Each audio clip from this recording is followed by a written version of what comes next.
Good morning. This is the Old Goat coming to you from the Institute of Lower Learning from the Annex today. The Annex is the den, and my wife thinks that the Old Goat Garage is the annex to the house. I think the house is the annex, the Old Goat Garage. I don't know that we'll ever get on the same page about some of these important details in life.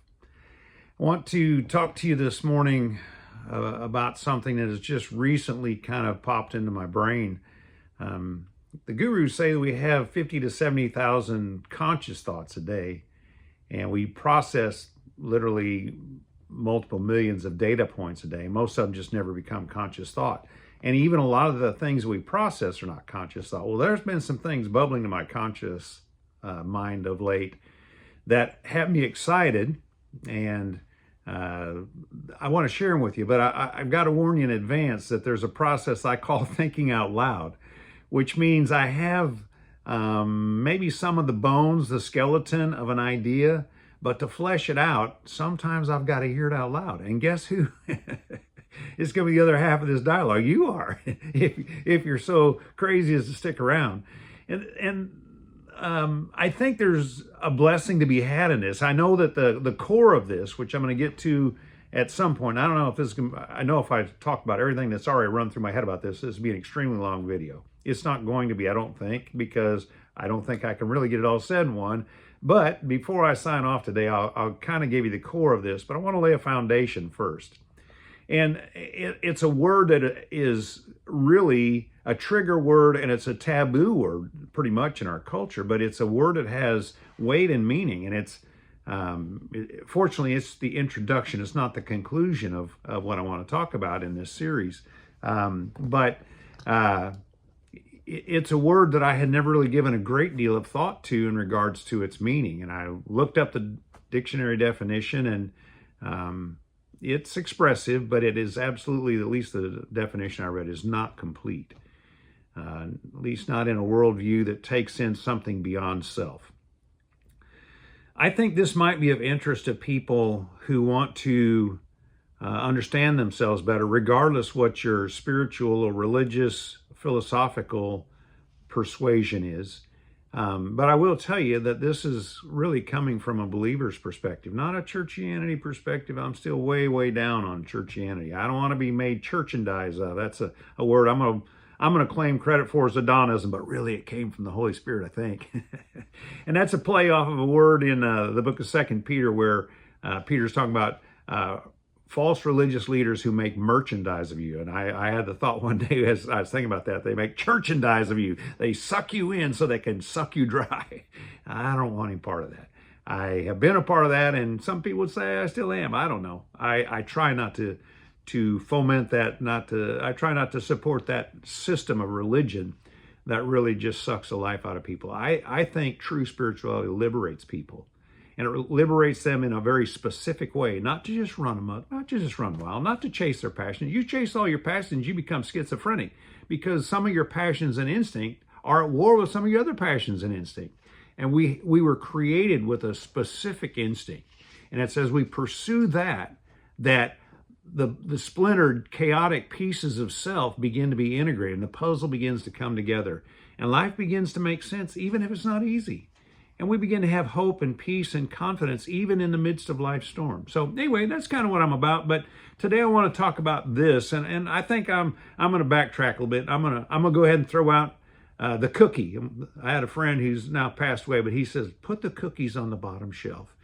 And it's kind of my style to work up to the cookies. But here's the cookie, the takeaway today. And I'm going to put it in the form of a question. Are you guilt-driven or grace-drawn? Say, well, I don't have guilt. Yeah, you do. Let me explain.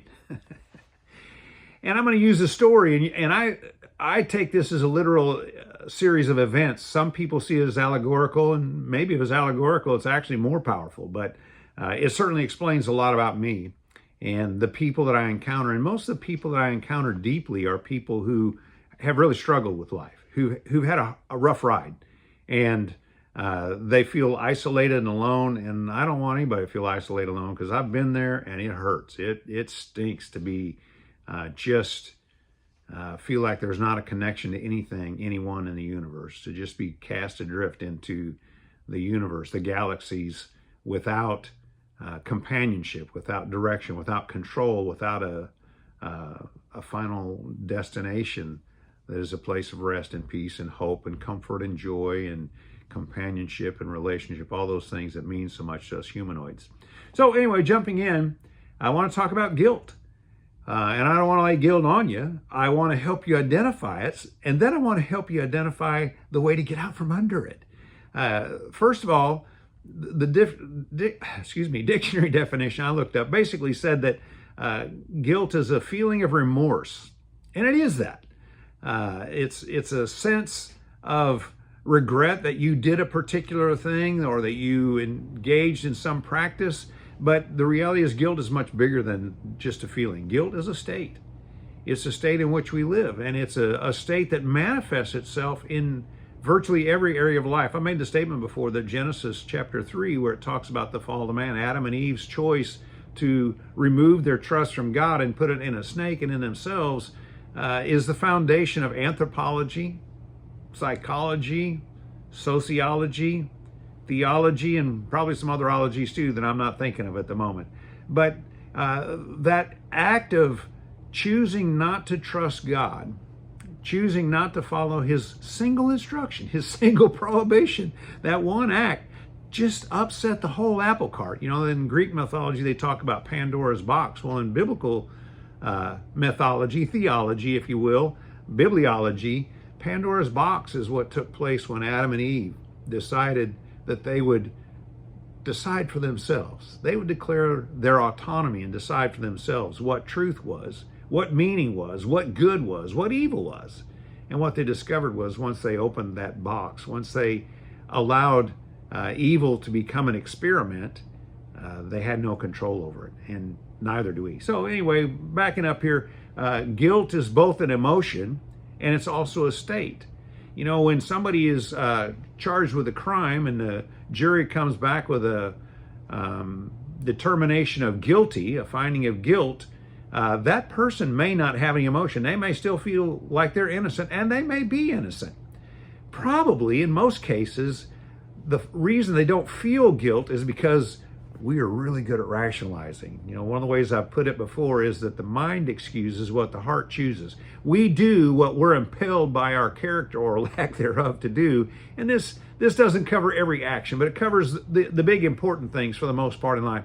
Our heart tells us what to do, whether to cheat, to lie, to steal, to take advantage, to corrupt our marriage vows, to take advantage of others in business dealings, to strive for power in personal relationships, in family settings, in work settings, in career settings. All those things come from our heart, and our mind is just super really good.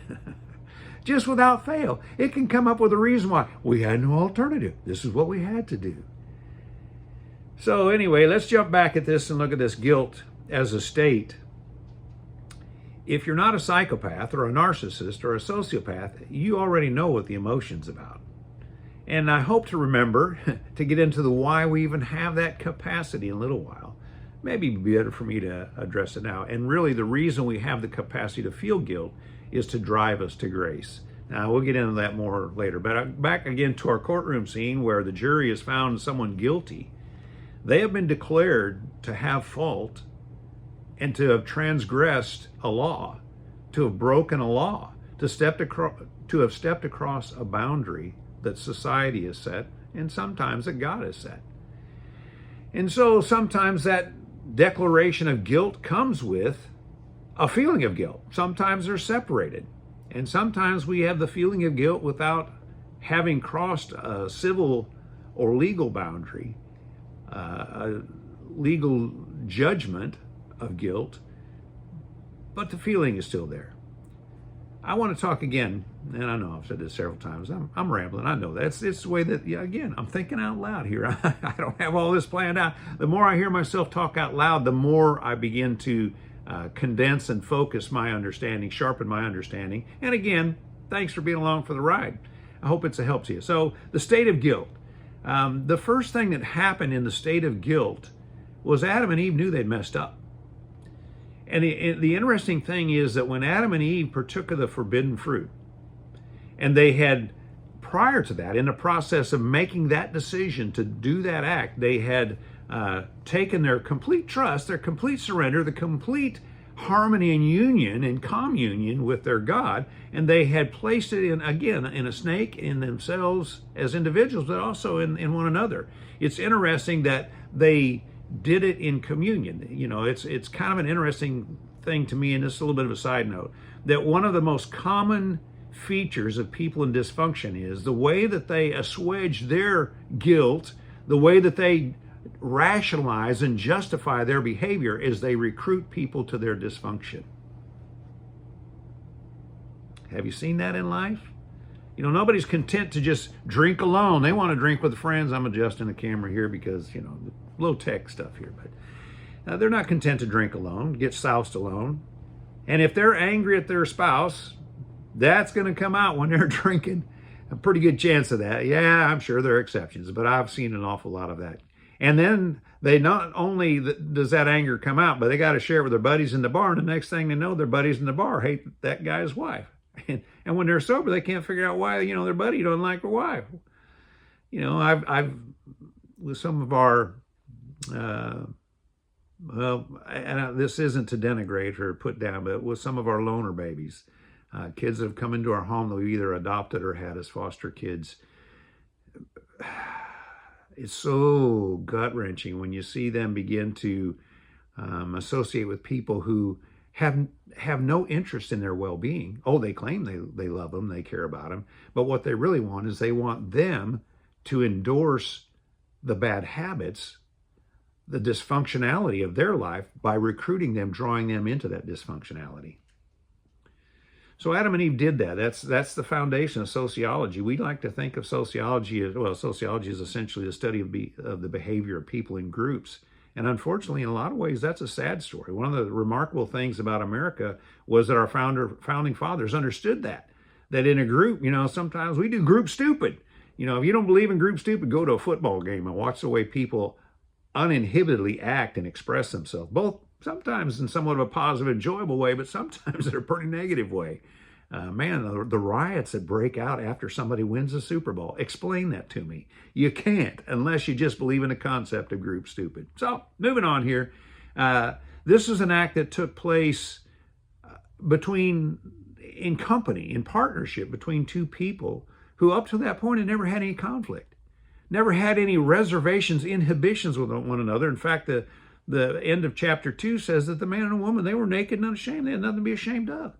There wasn't any problem with their nakedness then. There is now.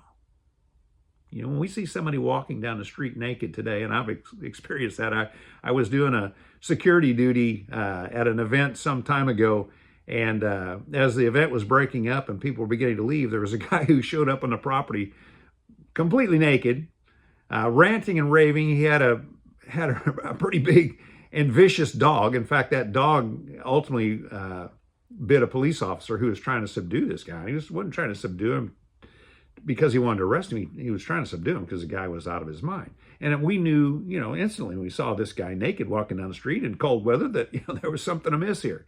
Nudity is an expression that our culture, where immodesty is so ingrained, you know, nudity has lost a lot of its meaning, but we haven't come to the place where that kind of scenario doesn't speak to us as a warning. So anyway, moving on here. Adam and Eve were naked and they were unashamed. The interesting thing to me is that their first reaction, having their eyes opened to good and evil, they'd already experienced the fullness of good. They've experienced perfection. That's the height of good. And now they've had a taste of evil, and they didn't foresee all the evil that you and I see around us today, the inhumanity of man against man, the Holocaust. And I don't mean to downplay the Holocaust of World War II, but the Holocaust multiple that continue against multiple groups of people, not certainly on the scale of World War II, but Holocaust still takes place. Slavery still takes place in the world today. Abuse, human trafficking. These things were ultimately the result of the course that Adam and Eve set for their children. And we're living that course out. Their first response, though, was having acquired an awareness of their nakedness, their vulnerability with one another. And what did they do? They began to practice denial. Now, what did denial look like? Well, it looked like two silly people who were naked, stitching together fig leaves to hide their nakedness. Now, how effective do you think that really was?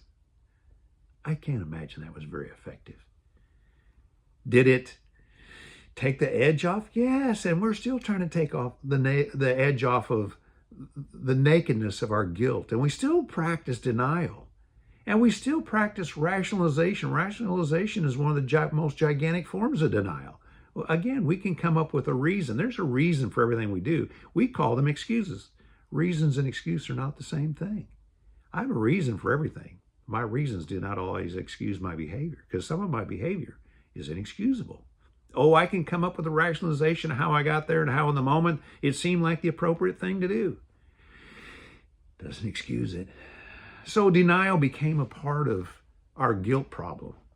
In this state where we have interrupted and disrupted God's plan and purpose for our life, and the trajectory of Him manifesting His image not only in us, but through us, because we have been formed in His image. Unfortunately, the image has been distorted.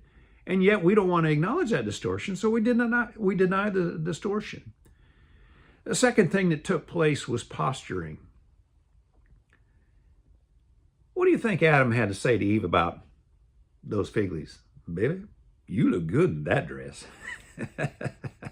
You know, one of the most dangerous questions a man who is married ever faces is from a woman who says, does this dress make me look fat? Not do I look fat in this dress because I am, but tell me that I look good. Even though I don't think I look good. You make me feel better about myself. There's all this posturing that takes place between people. You know, we all have a social self and we have a real self. The more integrated, the more ethical we are, the more peaceful and grounded and sound we are, the closer that social self and the real self, the private self, are to one another. Nobody's got them all the way together here, and we're not going to in this world. You know, the book says that we're all going to be changed in a moment, in a twinkling of an eye. If I was perfect, I wouldn't need to be changed when I leave this world, step through that door of death into God's presence. I would already be there. Doesn't happen here. There's posturing. There's presenting what we would like to be. I've already got my funeral planned out. It's going to be short. I've got a friend, his name's Travis, who has acquiesced to the idea that he will speak the funeral message. It should take about 30 seconds. Maybe, you know, if he gives a little intro, I don't know. And I really hope he doesn't. I hope he just boils it down to what I told him to say. And here's what it is. He was a jerk, but now he's a nice guy. Now, there is a corollary or a variant of that, and I haven't really decided which one to have chiseled on my tombstone yet. The other corollary, other version of that is he was a jerk but wanted to be a nice guy. I'm a jerk, but I want to be a nice guy. I still fail every day. Sometimes in countless little things, sometimes in things that just not only leave me feeling guilty, but leave me with shame. And sometimes there's nothing I can do about that shame that I brought upon myself. But I keep posturing. I keep pretending that I've got it together. I keep pretending. And you know, one of the things that was promised Adam and Eve was if they quit trusting God, quit relying on that God who's holding out on you, you'll be just like God. You'll be able to run your own show. And you know, ever since, man has been doing that very thing. And the way that really needs to be expressed is that we all try to be God. We try to be our own God.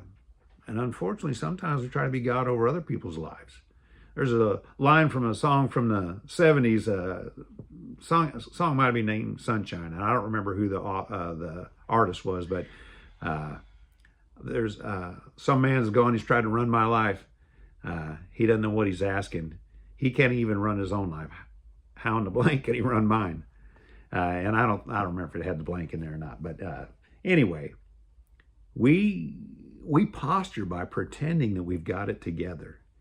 The healthiest thing that a human being can do is to confess that we're a mess. 3 times in the Old Testament, God says, hey, Quit bringing me cows and goats and pigeons and doves and all these things. Just bring me a broken and a contrite and honest heart, and I can work with that. You know, one of the greatest heroes of the Bible was David, and David messed up on a spectacular scale more than once. And because of his some of his failures, his family just completely fell apart. He never did get it put back together. He never addressed the problems. And yet the Bible refers to David as a man after God's own heart. Now, how do you resolve that seeming contradiction? Here was the thing about David. David didn't posture. He didn't live in denial. When he messed up, he fessed up. He went and told God. And because of that, in spite of the fact that some of the damage he had done to himself and others couldn't be resolved in this life. First of all, thank God there is a second life. But the other thing is that he was able to find grace. He was drawn into a grace that made him usable and fruitful in spite of the glaring deficiencies. That's encouraging to me, because when I take an honest look, when I tear off the mask of denial and set aside the posturing, I marvel that God would even put up with me, let alone desire to use me. So posturing, denial. Next became this thing that is so key to what God wants of us and what we need if we're going to be useful in this life. The next thing that came along with their guilt was distrust. Distrust of whom? Well, they began to distrust God. They began to distrust one another. They didn't trust one another with their nakedness any longer. But here's the third part. They distrusted themselves. You know, if Adam had said, well, Eve, I think we stepped in here. I think we might have stepped on a landmine. I think there may be some problems here that we're going to have to deal with. No, he having dropped the ball, first of all, and not saying to Eve, I don't think this is a good idea. Listen to this snake. He stood there and watched. Read the details of the story. Adam didn't trust himself to restrain his wife from doing something self-destructive. Do you think things gotten better on this side of the fall, on this side of man's launch into self-determination, autonomy, self-worship, the idolatry of self? No, it's gotten worse. So Adam didn't trust himself. Now, that's an uncomfortable feeling, to have doubt about self. And so how do we deal with that? Again, these things of posturing and denial and posing that comes out of that. But let's touch on those other two areas of distrust. Distrust of others. Who do you trust ultimately? I hope no one. I've had occasion over the years to deal with people who mistakenly trusted the wrong person or persons. And they've been burned. They've been burned badly. And they've been damaged. And now, you know, the idea of trusting anybody is distasteful to them. It's instinctually antithetical to the way they do life. They just, you know, you don't have to say, don't trust anybody. They just don't. They've been burned. Why would they trust anybody? But part of being human and being whole is coming to the place where you recognize that even though someone has betrayed you and betrayed your trust and abandoned you, trust is essential to human health, mental health, spiritual health, emotional health. And so I've given this piece of advice to a number of people. Find someone you can trust. Not completely. Don't trust anybody completely. Not even me. And when I tell them that, I'm in dead earnest. And I said, don't trust me 100%, because I don't trust me 100%. I know sometimes my distorted instincts, which originally came from God, not the distortion, but the instinct, the distorted, corrupted, conflicted instincts and passions and desires I have that war against my soul and sometimes against my body. You know, I mean, I have this thing for food.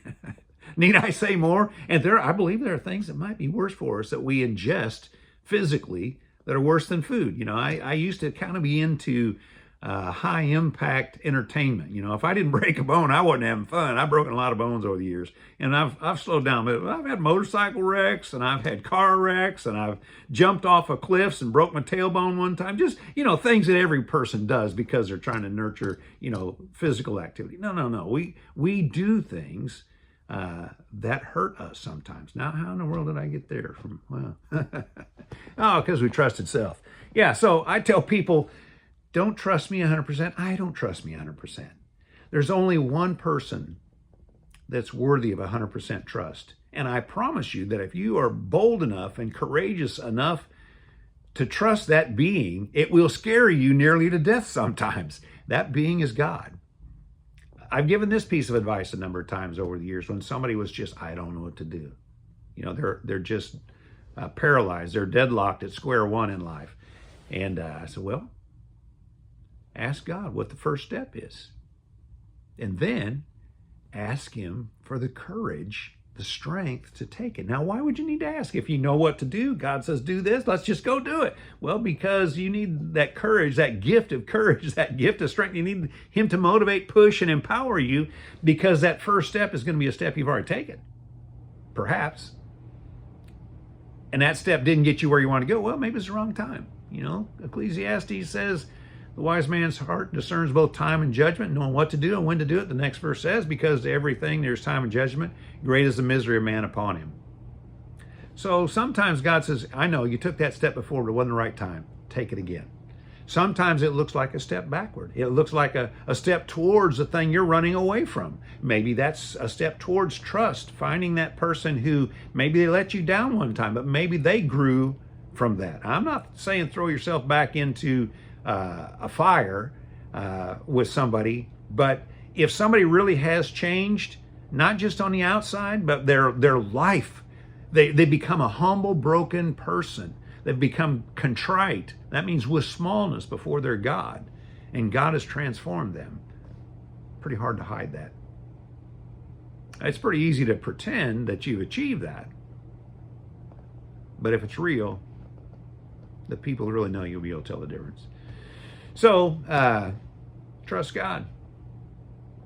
Ask him what's square one, and realize it's going to be a step that seems very risky. It seems like a step off the cliff.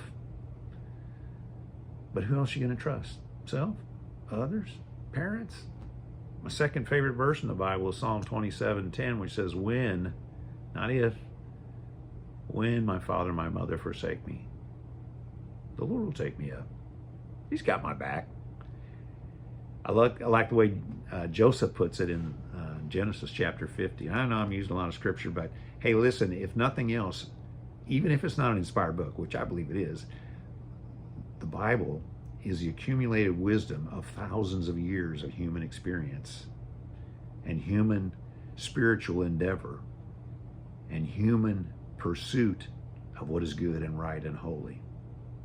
And that word holy, that's a religious turn-off term. Holy just means set apart from the chaos, the brokenness, the dysfunction of this world in this context. So, guilt yields distrust towards God, towards others, towards self. Got to hide self. That results in withdrawal. How close can you be to your closest friend? How much time do you want to spend with them? You know, I've been married for 46 years as of this week. My wife and I, in fact, this is the reason I didn't put anything up for the last few days. My wife and I took a little trip to celebrate our 46th anniversary. And you know, we've been married 46 years, but sometimes, I'm not going to get too graphic here, but sometimes we close the door between us for certain things that we do in our daily life. And it's not because I distrust her. It's not because I think she would belittle me. It's just that it's innate for us now to have things that we're just uncomfortable sharing. And some of those things don't need to be shared, so it's okay. We withdraw to a safe distance in interaction with people, and unfortunately some people have been hurt so badly in relationships, and especially that primary dependent relationship with parents, that they withdraw from everybody. And all their relationships are very surface. Sometimes they're extremely social. And one of the most sociable people I know is so shallow. Still keeps going back to the same self-defeating, destructive dysfunction that has kept him broken, but has just broken innumerable people in the process. So guilt results in withdrawal. You know, you're only comfortable showing so much of the real you, and the more uncomfortable you are, the deeper your guilt. A lot of times, I mean, it just makes sense. It's natural. that you spend that much more time polishing the social self, improving your image, improving your reputation, earning respect by all your charitable and kind deeds and actions. I've been guilty of that, still guilty of that, I'm sure. From time to time, maybe most of the time. Maybe my motives aren't as pure as I think I am. They are. In fact, I'll tell you the honest fact. Even when I do something simply out of obedient surrender, because I know it's what God wants me to do, but I don't want to do it. So I know my motives are good because I don't want to do it. I'm just doing it because God told me to. It's not very long before, but I wonder what I get out of this creeps in. There have been some really big things where that has taken place. So withdrawal is a part of our guilt. It's withdrawal into a sense of safety. And some people build walls that they think keep them safe, but are absolutely their own destruction. No man is an island. That's a truism that it really is true. We are relational beings. There's some people that, a lot of people, pretty much everybody who believes in God, well, there's some people that think God's a bully. He's not. The book says, and a lot of people will say, oh, God is love, and he is. What in the world does that mean? Well, one application, one corollary to that statement is, God is relational. He wants a relationship with you. Is it going to be always sunshine and roses? No, relationship never is. Real intimacy never is. One of the keys to a lasting marriage is an intimacy that shares the failures individually as well as collectively between a couple, as well as having moments like my dearly beloved and I got to have this week where we got to have 4 days of Fantasyland. I got away from all the responsibilities of being parents and grandparents and work and ministry stuff, and I use that term ministry pretty broadly. Most people would say that I'm not in ministry, and I tend to agree with that. Maybe this will become ministry. I hope so. I hope it serves you. That's what the word ministry means, is serve. It comes from the same word as the word minute, which means minute. It's doing small things that help people, sometimes in big ways. That's my objective. So anyway, that withdrawal, another way of expressing that is it's an avoidance of God, others, and self. Adam and Eve, after their fall, after the fig leaf, is the tension building here? God came calling. And why did God come calling? Oh man, he came to kick butt and take names. No, he did not. He did not. He did come with truth. Is truth always warm and fuzzy? No. No, in fact, a big part of what I refer to as my style of dealing with my circle of acquaintance, family, friends, co-workers, etc., is I rip off the scabs, then put on the salve. That's kind of God's style, I believe. He came in the garden and said, Adam. Interesting. Eve is the one who first disobeyed, but he addresses Adam. Adam bears a responsibility, and I'm not going to get into that too deeply today, but he bore a responsibility that Eve didn't have.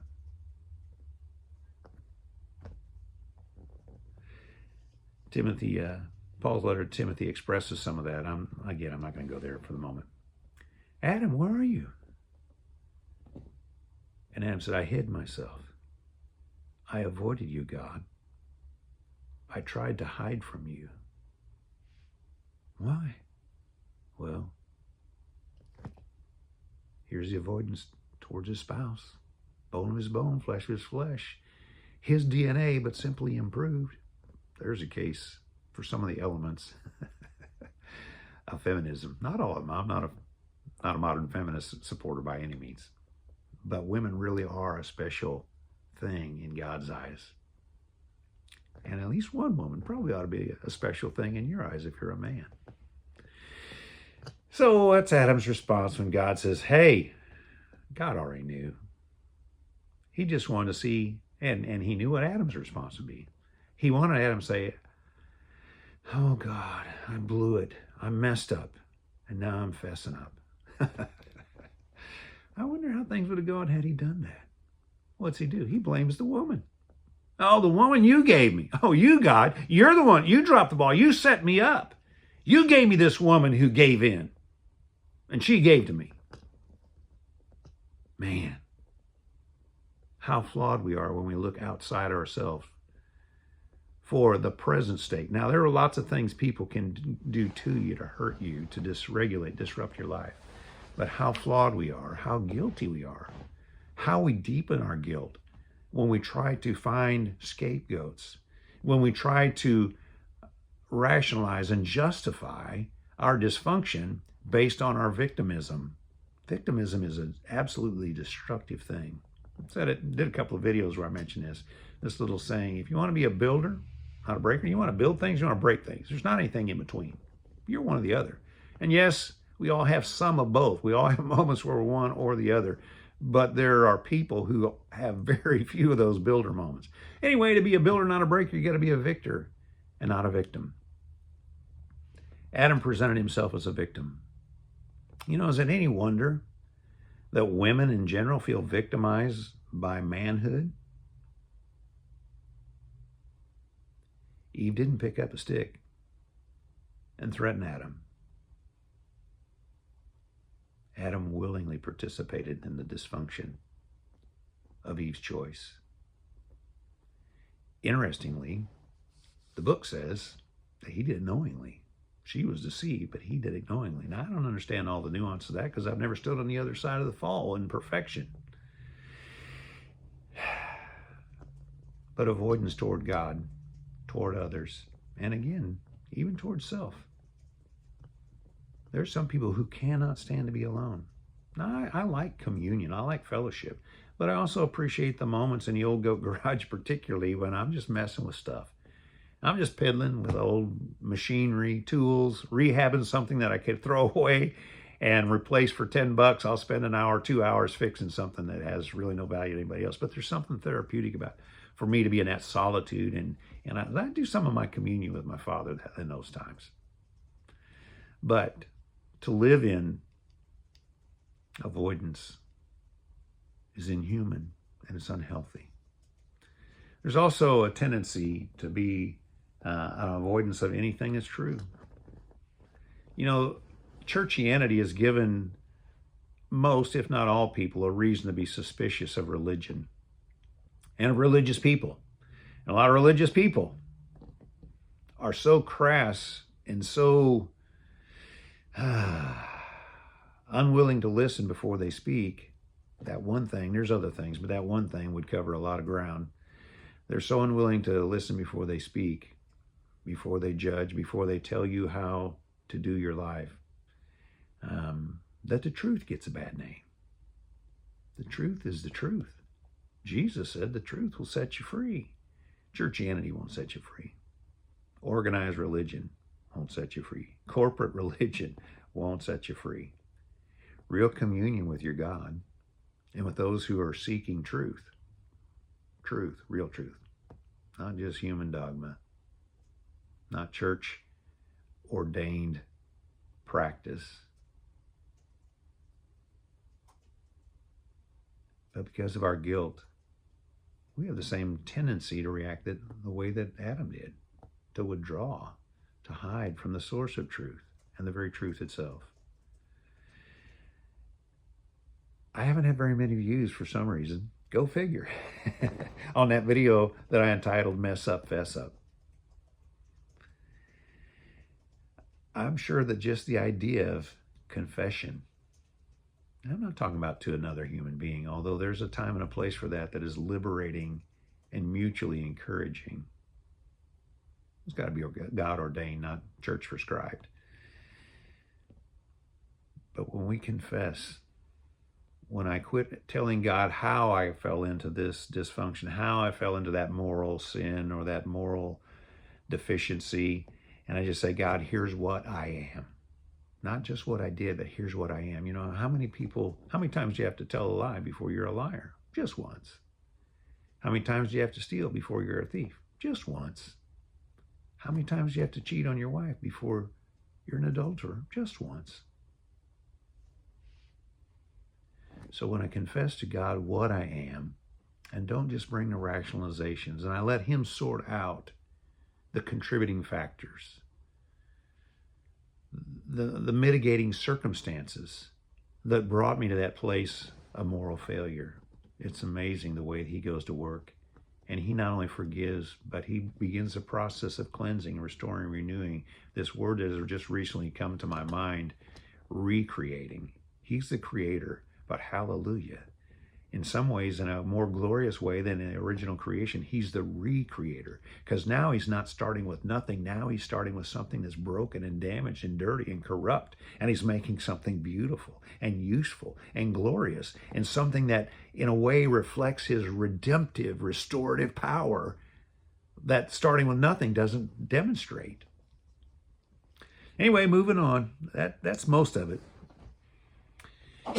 Rationalization is a form of avoiding truth. And we're all experts at it. Some of us very eloquently, with flowery, what's a good word? Verbose detail. Some of us would just, I couldn't help myself. You know, I think about the Geraldine, I don't know, some of you probably won't remember Flip Wilson, a comedian who had a character he played called Geraldine. And Geraldine had a saying, "The devil made me do it." He contributed, but you chose. And you get to own that choice. And the sooner you own that choice, the sooner you'll discover that when you abandon the religious effort to squash your guilt, to rationalize, justify, to appease God, and to somehow escape your guilt, the sooner you quit doing that. Because all that really does is produce vain religious efforts, empty religious efforts, in other words, what I call PBR. Now, my dad worked for Pabst Blue Ribbon for a while when I was a kid as a maintenance millwright. He was incredibly talented when it came to building and repairing machinery. But PBR back in my day stood for Pabst Blue Ribbon.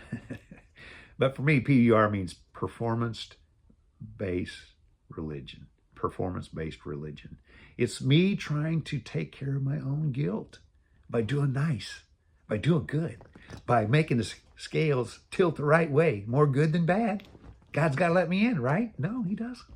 If you get into heaven, it'll be the same way every other person gets into heaven. By his grace, by the price paid for my dysfunction, for my sin, my moral failings, my moral turpitude. I'm not even sure I know what turpitude means. Jesus once said, "Take my yoke upon you." To take his yoke, you've got to lay down your yoke. Lay down that yoke of performance that you hope is good enough, and be drawn into his grace. What does it mean to be grace drawn? And here's where we'll get into some other things. I'm going to try and wrap this up. We're at over 40 minutes here. That's a long time to listen to old goat talk. Grace drawn means instead of me trying to fix things, I take everything to my Father, to the Recreator, and say, what do you want to do with this? I can't fix this. You have a victory. Yeah, but I'm having some victories. I'm like, great, take them to him. They're his victories. He gave you the power, the insight, the wisdom, the strength, the moral foundation to do the right thing. You don't have that in yourself. I don't have that in myself.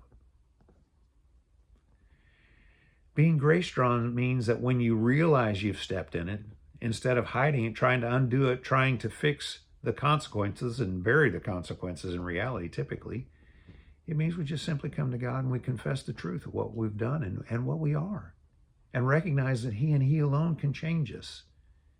He alone can set us apart for his eternal purpose that he created us for. He didn't create you for churchianity, but he did create you for a unique role in his kingdom that will have impact not only on time, but on eternity.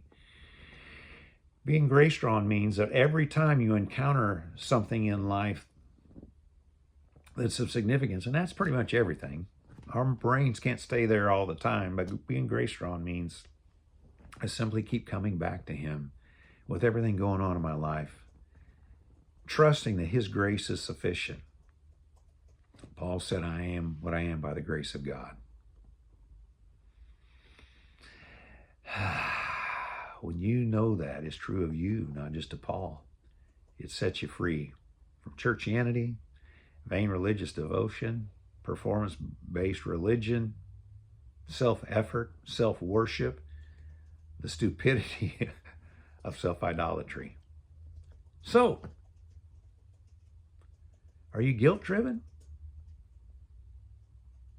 Are you grace-drawn? Are you being pulled into and recognizing that God is saying, come to me, all ye that labor and are heavy laden, and I will give you rest? I wish you well, my homies.